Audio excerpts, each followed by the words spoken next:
हे बघा, आता भारतामध्ये तुमच्याकडे 1947 नंतर लोकशाही आहे. लोकशाही म्हणजे लोकांच्या मतानुसार विधानसभा आणि लोकसभा. त्याचप्रमाणे तुमच्याकडे आता लोकल बॉडीज आहेत, दॅट जस्ट लाईक दॅट, नगरपालिका आणि जिल्हा परिषद.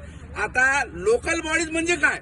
म्हणजे नाशिकचा विकास करण्यासाठी, नाशिकमध्ये बदल करण्यासाठी, नाशिकचं प्रशासन चालवण्यासाठी नाशिकच्याच लोकांचा सहभाग असणे, याला म्हणतात लोकल बॉडी अग्रीमेंट.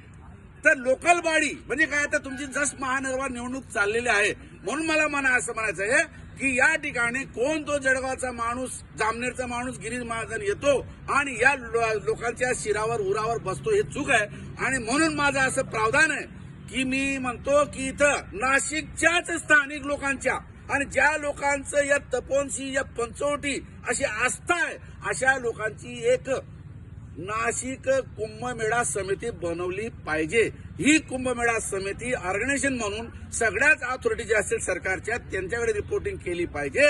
आणि या समितीच्या सल्लामसलत शिवाय आणि मान्यता शिवाय या ठिकाणी तपोवनमध्ये आणि शिवाय कुंभमेळ्याच्या या उत्सवामध्ये जे काही कामं करायचे असतील त्याची समिती घेणं आवश्यक ठेवलं पाहिजे, असं माझं म्हणणं आहे. कारण गिरीश महाजन जामनेरचा माणूस आहे, तो पैसे कमवण्यासाठी इथं आलेला आहे. आणि तुमची जी महानगर आयुक्त बाई आहे ती पण पैसे कमवण्यासाठी आलेली आहे. आणि म्हणून ही लोक, कलेक्टर जो कोणी आलेला आहे तो पण पैसे कमवण्यासाठी आलेला आहे. आणि ही लोक नाशिकचं कल्याण करू शकत नाही. म्हणून या नाशिकच्या कल्याणामध्ये या नाशिकच्याच लोकांचा सहभाग असणं गरजेचं आहे. That is called local body administration in India, असं माझं म्हणणं आहे. जर समजा तुम्ही समितीचं ऐकलं नाही तर मला असं वाटतं की आम्हाला स्वातंत्र्य मिळालं इंग्रजांपासून, असं म्हणणं खोटं ठरणार आहे. आमचं स्वातंत्र्य म्हणजे काय? आमच्या यांनी निर्णय घेतला पाहिजे, यांनी निर्णय घेतला पाहिजे, यांनी निर्णय घेतला पाहिजे आणि तो अंमलात आणला पाहिजे.